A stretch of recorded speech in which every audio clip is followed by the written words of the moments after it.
Assalamualaikum warahmatullahi wabarakatuh. Kami dari kelompok 11 akan mempresentasikan proyek citizen kami, yaitu bantuan langsung tunai atau BLT.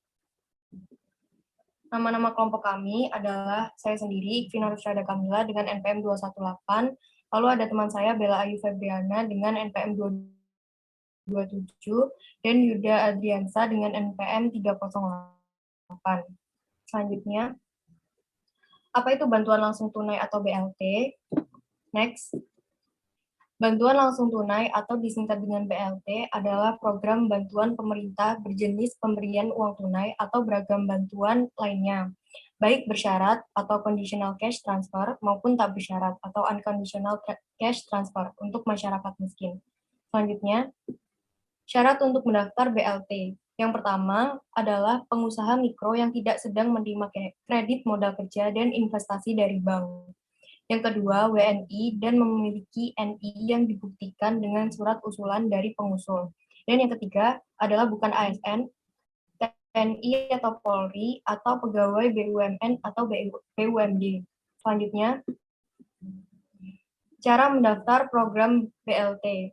Bagi masyarakat yang ingin mendaftarkan diri untuk BLT UMKM 2021 bisa mengajukan diri ke pengusul yang sudah ditentukan, yakni yang pertama dinas yang membidangi koperasi dan UKM, yang kedua koperasi yang telah disahkan sebagai badan hukum, dan yang ketiga kementerian atau lembaga, perbankan, dan perusahaan pembiayaan lain yang telah terdaftar di Otoritas Jasa Keuangan atau OJK.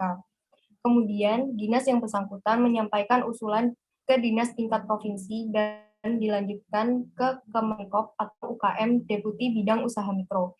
Sementara itu, berkas dan dokumen yang perlu dipersiapkan untuk mendaftar BLT UMKM ialah yang pertama, nomor induk kependudukan atau NIK, yang kedua, nomor kartu keluarga atau KK, yang ketiga, nama lengkap, yang keempat, alamat tempat tinggal, yang kelima, bidang usaha, dan yang keenam, nomor telepon. Selanjutnya akan dijelaskan oleh teman saya, Yuda.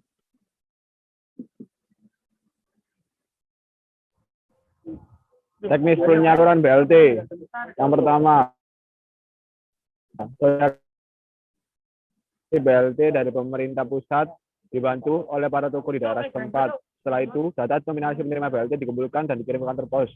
Dan data diterima dan diverifikasi setelah selesai. Kupon BLT dikirim ke kelurahan setempat.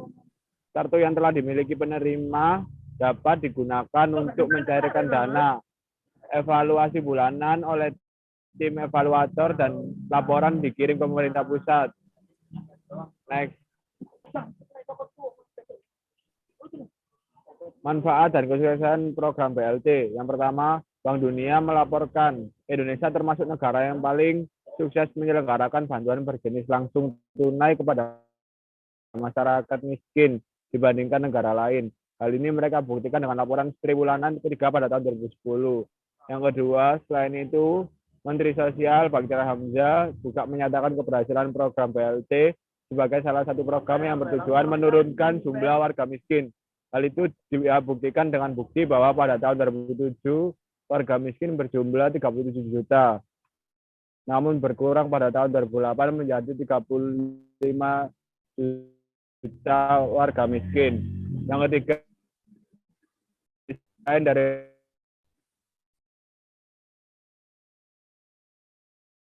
BLT, program keluarga harapan atau PKH 1,5 juta penerima. Next.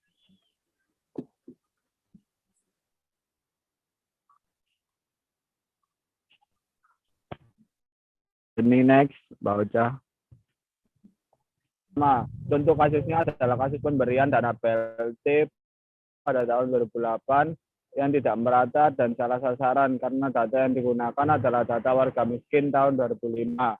Yang kedua, program BLT kerap kali menciptakan peluang korupsi dengan jalan pemotongan dana bantuan dengan beragam cara. Contohnya pengurangan dana BLT di Pekalongan, Jawa Tengah yang dilakukan oleh kelurahan sekitar dengan alasan pemerataan untuk keluarga yang tidak BLT. Yang ketiga, kurangnya koordinasi antara pemerintah pusat dengan para pengurus tingkat daerah. Salah satu contohnya adalah Kota Manado, Sulawesi Utara, Kalimantan belum mendapat BLT karena PT Pos Indonesia belum mendapatkan pesanan dari Presiden. Yang keempat, jumlah nominal insentif BLT sama sekali tidak dapat memiliki pengaruh signifikan bagi kesulitan yang dihadapi warga miskin. Uang 100.000 per bulan sama sekali tidak memenuhi kebutuhan harian, padahal warga sembako naik. Yang kelima, program BLT disinyalir memicu konflik sesuai di tengah masyarakat. Contohnya di Cirebon terdapat ratusan kepala desa yang menolak kebijakan pemberian BLT sebagai kompensasi kenaikan BBM. Selanjutnya bisa dibacakan oleh Mbak Bella.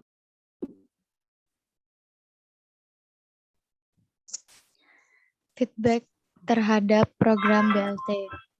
Pemerintah memberi bantuan ini dengan tujuan utama membantu masyarakat miskin untuk tetap memenuhi kebutuhan hariannya.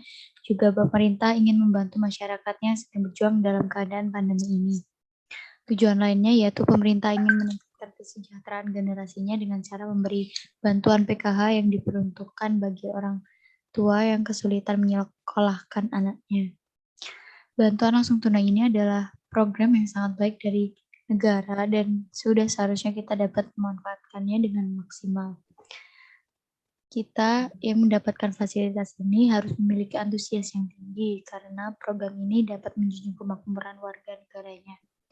Dengan fasilitas yang diciptakan oleh negara ini, warga negara sudah sewajarnya memberi feedback ke negara dengan cara memanfaatkan bantuan tersebut sebagaimana tujuan program tersebut diciptakan.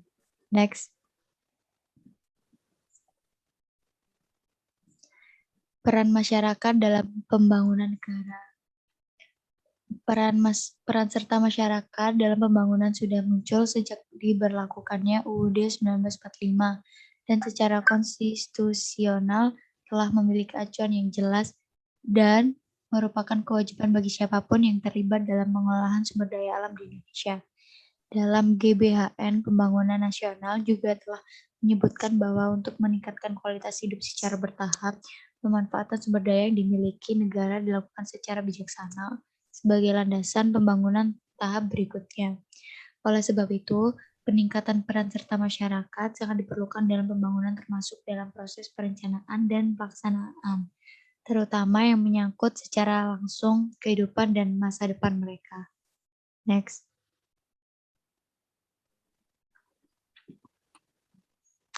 Peran dan fungsi mahasiswa. Next. Yang pertama, secara santun tanpa mengurangi esensi dan agenda yang diperjuangkan.